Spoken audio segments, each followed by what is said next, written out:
We were just talking about some NBA talk. I want to start it over. It's whatever. I was about to say something that don't even bear no resonance. So let me speak on this. Bradley Bill, Bradley Bill, Brad. Hey, Bradley. Let's have a conversation. Why are they calling Bradley Bill a superstar? Wait a minute. This is why Bradley Beal is the way he is.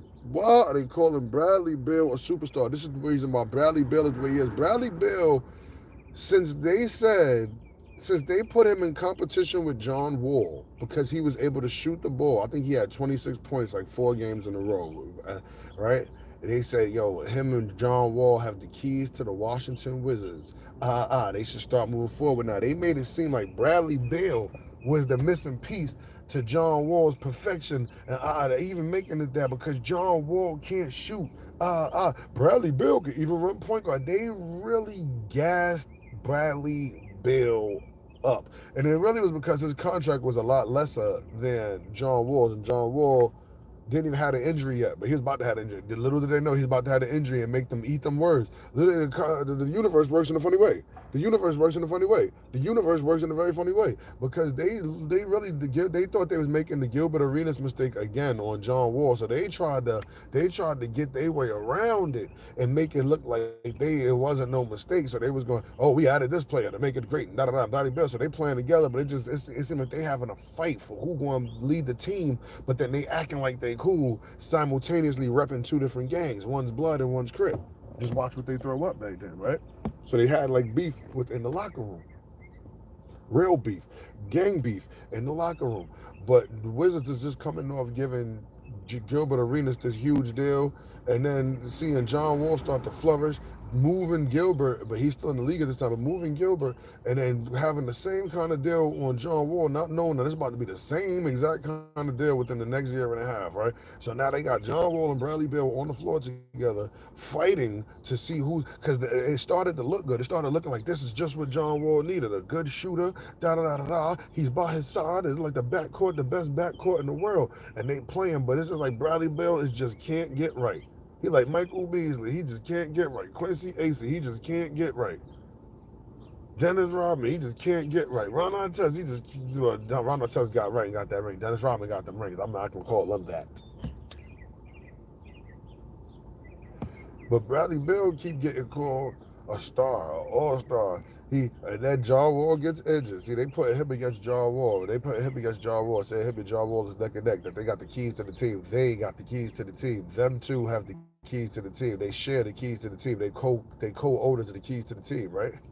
So now when John Wall gets injured, it's now Bradley Beal's trying to take over. He has the team John Wall had, but now it's just his. So it looks good. He's doing his thing. They get to the playoffs or whatever, and then they get smoked. Okay.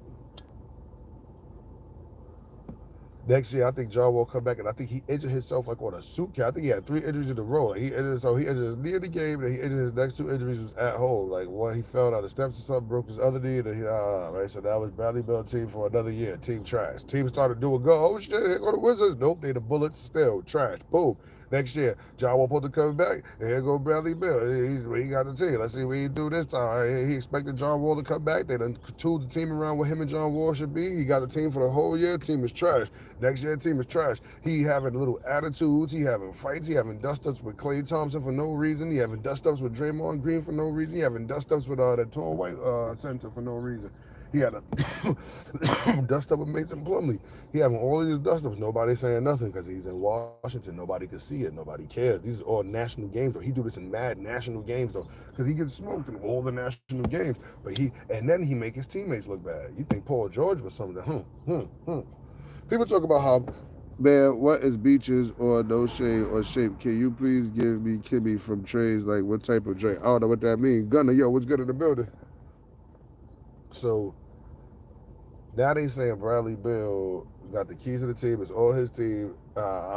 He drives it into the ground. Nobody's mentioning all these little fights and ejections he be having and technical fouls. He's always sobbing at his team. Always, oh, his team can't do nothing. He's just the best perfect player in the world. If you ever thought Paul George was the worst teammate, you didn't see how Bradley Beal treats his teammates. And then when he get 10, you got to listen to his after game speeches. He get like 10 assists or something. He like, these guys can do that all the time. They just got to keep moving. Be like, what? The stuff he say is crazy, right? So then you move Bradley Beal, his poison contract. You move Bradley Beal, and you send him to Phoenix with Kevin Durant and Bradley Booker. Bradley Booker, Devin Booker. It's Kevin Durant, Devin Booker, Bradley Beal, right? That's supposed to be a three-headed monster. Immediately you see how bad it is. Oh, he's injured again. No, he's just injured. This guy, these basketball players learn when they injure how much money they make without doing nothing, and they love it. Everybody loves making money without doing nothing. Even if you love basketball, at the same time, you're like, this should be hurting sometimes.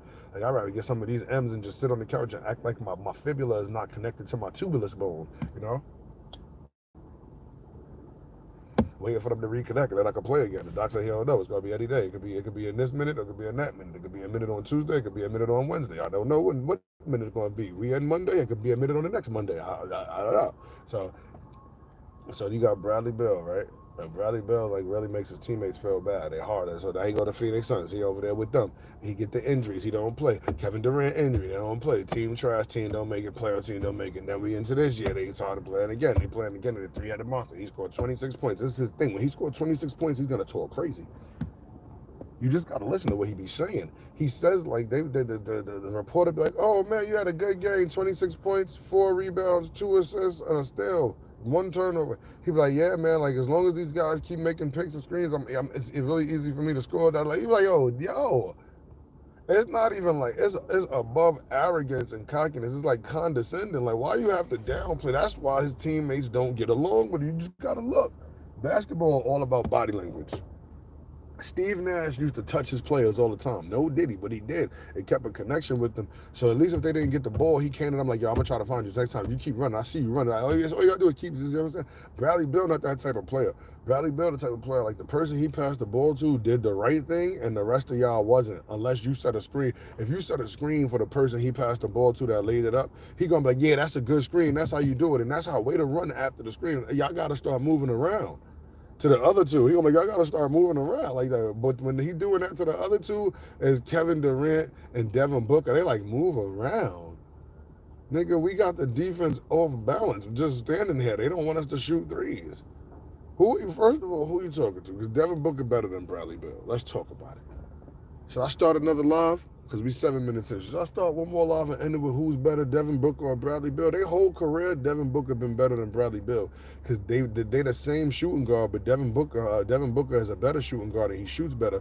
But Devin Booker honed his point guard skills. Oh yeah, he be getting like 7 assists a night. Y'all there, look, come on, man. We didn't even talk about Tyrese Halliburton. What happened to that guy? Halifax or whatever his name is. Devin Booker, he moves the ball. Bradley Beal has a no trade clause in his contract. I would never trade for a person like him. If you see a player with a bad attitude and they got a contract like that, and you trade for them, you sinking your team. You sinking your team because you know what's going to come of it. That's only going to be one thing that comes of it. They're going to act like this. That's it. They're going to be Bradley Beal. That's it.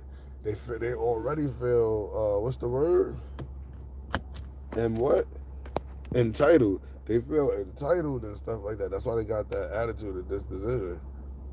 And now you're going to give them a lot of money on top of the ability to say no to the owner? Come on, man.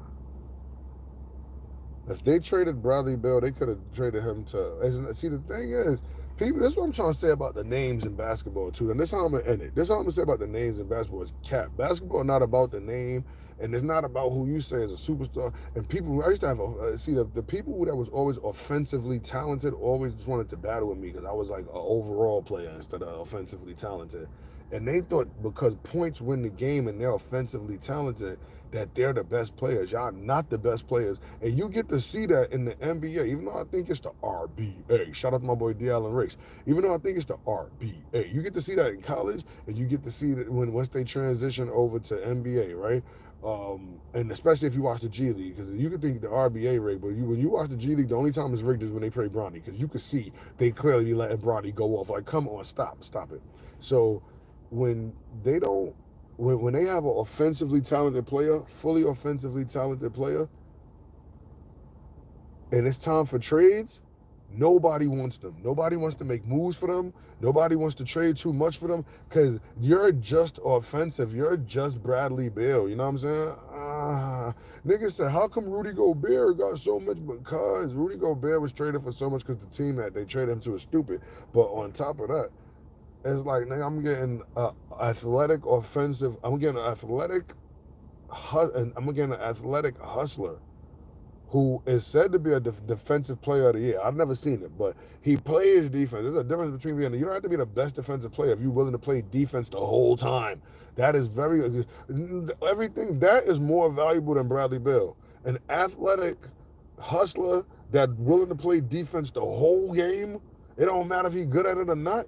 He's gonna be a thorn in the side. You're gonna be not helping us. He's gonna help us on defense and on offense. All of a sudden he got 14 points from dunks, putbacks, tip-ins. Okay. He 14, 12, 2, and 4. He got 2 steals and 4 blocks. You're like, oh, all right. That's better than with Bradley Bell's 26, 4 and 2. Listen, when it's time to trade, you're going to see. They was trying to trade Kevin Durant. Who wanted him? The Warriors. The Warriors needed something. The NBA shows you when when you're an all-around player and you beefing with offensively talented players, it always go like this, man. When it's time for the trades, now when it's time to trade Kawhi, people gonna want to give up the house for Kawhi. And Draymond Green's prime, and it'd have been time to trade for him, people would have gave up a lot to trade for him. But he's not a fan. It's because of everything that they do. All that, just you being there, who a person that was on the trade market for Brandon Ingram didn't even go. Didn't even go. He's still on the Pelicans. Zion Williamson still on the Pelicans. All that scoring is cute. What they be getting? 26. Them some 26 ass niggas. And when they go crazy, it be 37. I don't want that. With the player I want when he go crazy, I want him to have 20, 26, and 10, nigga. And the 10 be blocks. There's triple double coming blocks. Nigga, a Bobo is more valuable than these players. Like Wemby is more valuable, not because they tall, because of everything they bring to the game. These guys is coming here with just scoring, and that's why Bradley Beal cannot help the Suns, because they already had just great scorers. They had 2 of them. And he want the ball. And he don't play defense. What y'all gonna do? Seems stupid to me. You ask me, that seems stupid. You ask me, that seems stupid, man. Let's talk about why Russell Westbrook the best point guard in the NBA ever. He be getting